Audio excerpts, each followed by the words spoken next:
The unexpected is all around us, just waiting to pounce. Sometimes it's good, sometimes it's bad, sometimes it's both. 7 years ago, I jumped on my bicycle to run some errands. I was in a hurry. I'm always in a hurry. I got only about half a mile into my ride when suddenly I felt something like I've never felt before. In fact, it felt like somebody had pulled the plug, like I had zero energy in my body. I struggled off my bike, laid down in the grass, and tried to figure this out. I needed help. Luckily, I had a cell phone in my pocket.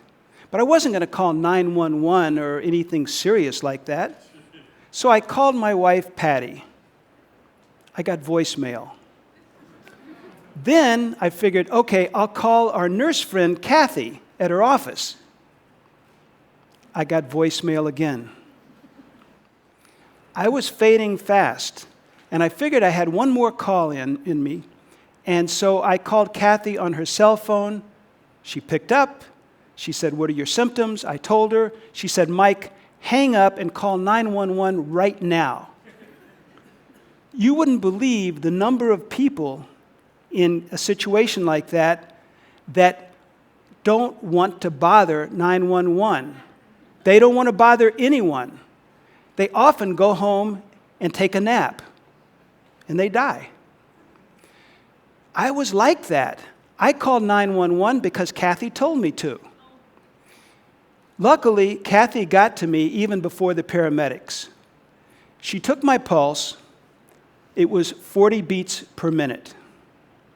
Now, I know there are elite athletes who have heartbeats in that range, but I was not one of them.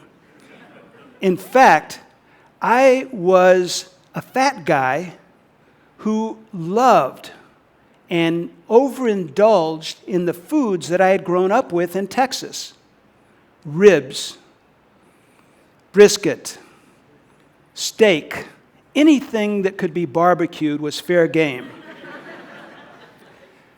But I wasn't really in much of a mood to think about food at that time. I just felt so uncomfortable that I just wanted to go to sleep. In fact, I even got irritated by the 911 lady who was trying to engage me to keep me talking and alert until the paramedics came. The paramedics finally came, took me to Loyola Hospital, which only 1 week before had established a cardiac cath unit. Time is of the essence when you're having a heart attack. Within 30 minutes of hitting the front door, they had a catheter snaked up through my groin to the artery that was blocked. They ballooned it open, they put a stent in, and they told me after I woke up that this was actually a massive heart attack.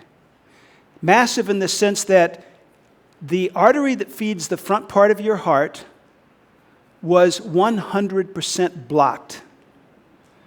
That's the one that doctors call the widowmaker. The next morning in ICU, I'm in bed with my wife, who's sitting there, and she looks at me and she says, "Mike, when we get out of here, we are both going vegan." Now, you normally would not say that to a Texan. But I was in a very diminished state, and I said, "Sure, whatever." And I think she was taking advantage of me. The thing that got us moving in this direction was, believe it or not, a $2 book that she had bought at a used book store type thing at our high school. The book was called How to Prevent and Reverse Heart Disease, and it didn't have anything to do with stents or bypasses or drugs. It was all about what we put in our mouths. It was written by an unusual guy with an unusual name. Dr. Caldwell Esselstyn has spent the last 30 years of his life devoted to eradicating heart disease. He claims that heart disease is a foodborne illness and that it exists, and it doesn't need to exist, but it exists only because of the foods that we eat. This guy spent his whole career at the Cleveland Clinic. He's 81 years old, still working there, and he still looks like the Olympic rower that he was 60 years ago. So what did he tell us to do?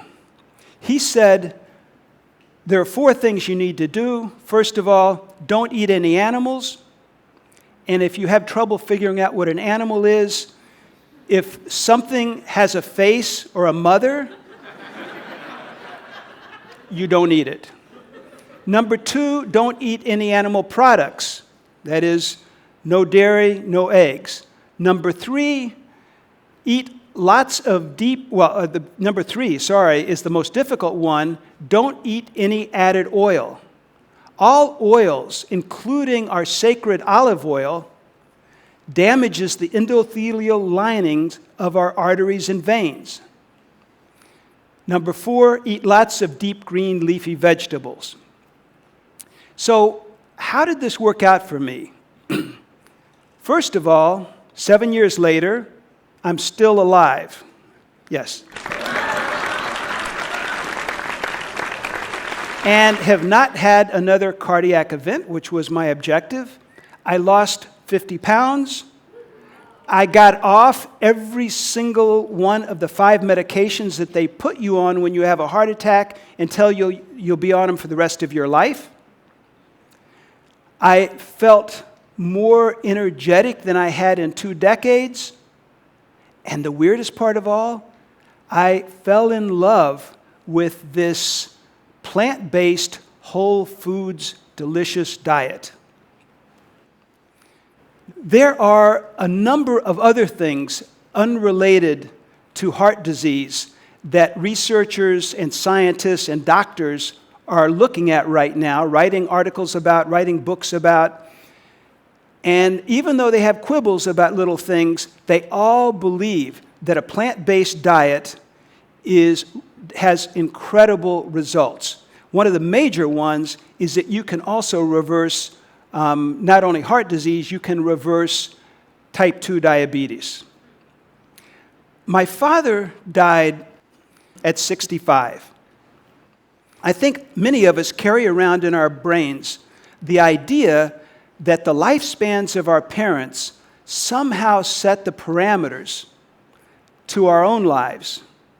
So am I going to die at 65?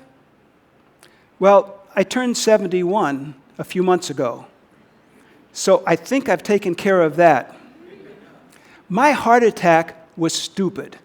I was stupid. The thing that came out of, and it took this near-death experience to wake me up. The heart attack was unexpected, but even more unexpected was this love affair that I had with my new diet. I sometimes think about Texas and have good feelings about it, but I don't miss the food. Thank you. Thank you. Thank you.